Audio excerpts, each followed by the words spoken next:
All right, and we are back here on the GSMC Football Podcast. And for the third part of the show, we're going to talk about Ja'Marr Chase and Tee Higgins, the top two wide receivers for the Cincinnati Bengals, being absent from OTAs, and we'll discuss whether that is a big deal or not.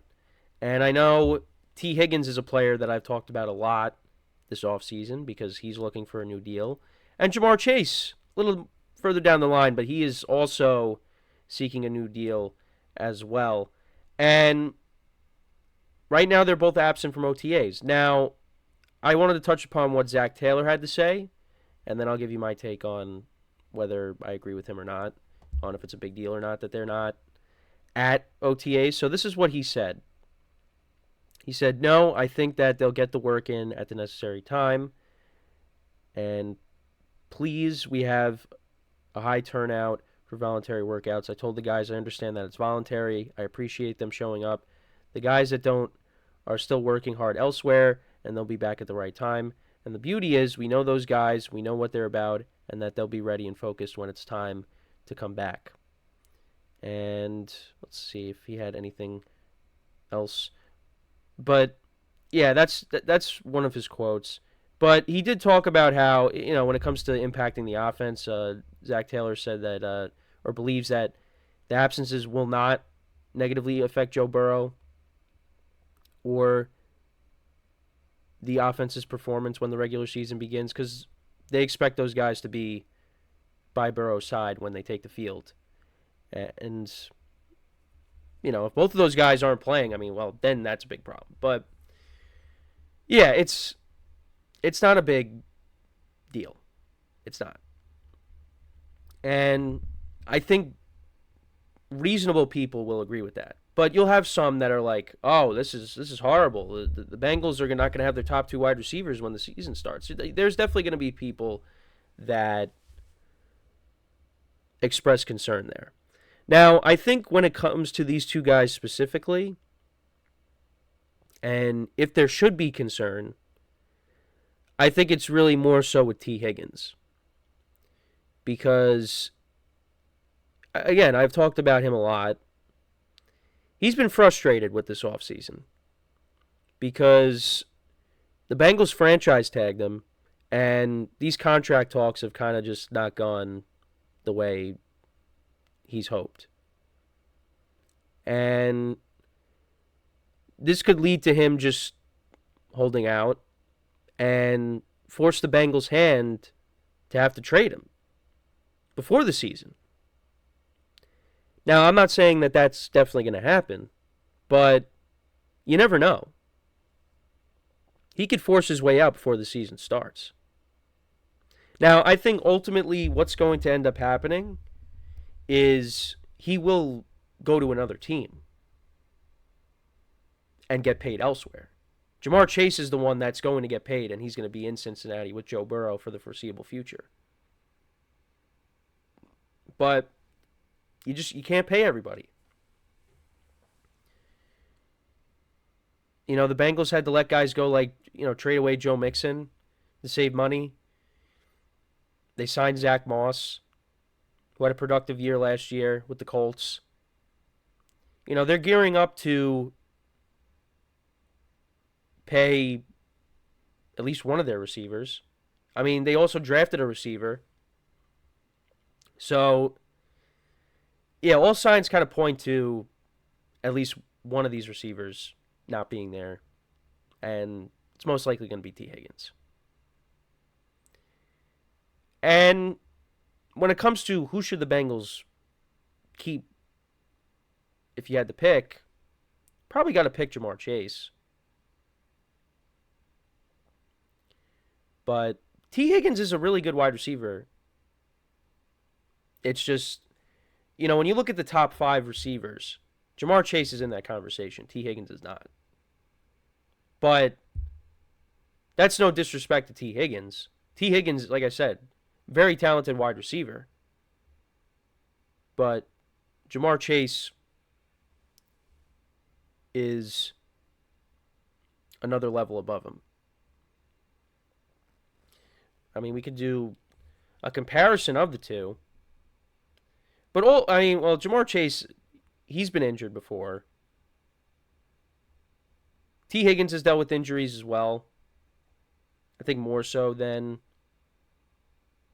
Ja'Marr Chase. But yeah, you look at Ja'Marr Chase's first 3 seasons. Played in 17 games in 2021, 12 in 2022, and 16 in 2023. Had over 1,000 yards all 3 seasons. 1,455 yards in 2021, 13 touchdowns, 81 receptions, then 87 receptions. So he had 87 receptions in 2022, and he played in 5 fewer games. And he had 1,046 receiving yards. Then he had 100 receptions, 1,216 yards, and 7 touchdowns. And he had 9 touchdowns in 2022. So those are Ja'Marr Chase's stats. Then we look at Tee Higgins' stats. And came into the league a year before Ja'Marr Chase. So 2020, 908 receiving yards, 6 touchdowns, 67 receptions, 74 receptions, back-to-back years. Played in 14 games in 2021. Played in 12 in 2023. Had 1,091 receiving yards, 6 touchdowns. And then had 1,029 receiving yards and 7 touchdowns in 2022. And then last year, like I said, played in 12 games, 42 receptions, 656 yards, and 5 touchdowns. But yeah, you had 2 guys that had over 1,000 yards on your team. So you're going to be losing at least one of those guys, but it's going to be Tee Higgins. But yeah, Ja'Marr Chase has been the better wide receiver.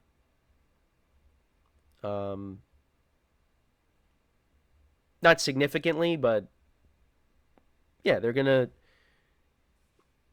prioritize signing him to a long-term deal.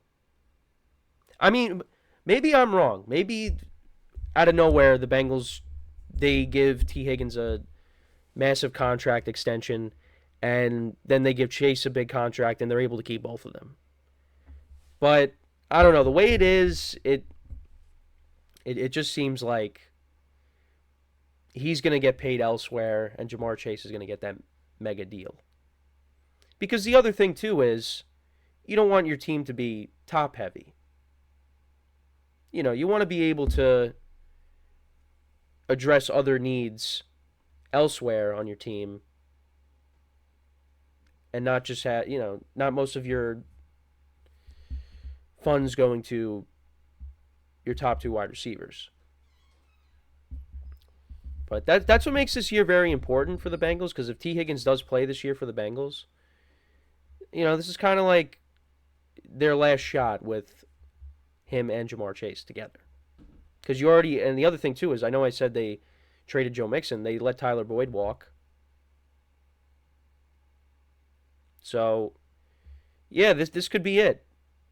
It doesn't mean this could be it for the Bengals, but this just could be it for at least, Tee Higgins. And we'll see what happens with also, I know Trey Hendrickson is looking for a new deal as well on the defensive side of the ball. So, yeah, it's gonna be interesting. But when it comes to these 2 guys and whether it's a big deal or not that they're not at OTAs, I mean, listen, a lot of people don't go to OTAs. A lot of players don't go. But it just so happens that these 2 players are looking for new contracts, and they're not there. So that makes you wonder, well, does that mean they're not going to be, a training camp, and they're not going to be playing in the preseason? Well, not like they play significant time in the preseason, but still, at least they play for a drive or 2. If that.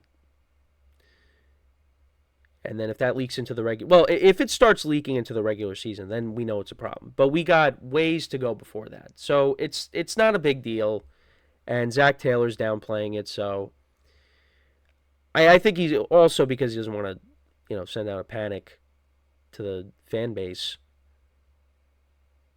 But I think most people know this is not a big deal. Again, there's some concern, I think, with Tee Higgins just because of how the contract negotiations have gone with him. But other than that, Ja'Marr Chase, he'll be there. Tee Higgins, we shall see. We shall see. But both of these guys are looking for new deals. So, and they deserve it. They deserve it. So, let me know what you guys think. Is it a big deal that Ja'Marr Chase and Tee Higgins are not at OTAs? Is it a big deal? Is it not a big deal? Let me know in the comments. So, we're going to take our third break of the show. When we come back, we will talk about Raheem Mostert of the Miami Dolphins, talking about the lack of playoff success for the Dolphins and what the Dolphins have to do to overcome that. So, with that being said, stick around, and we'll be right back here on the GSMC Football Podcast.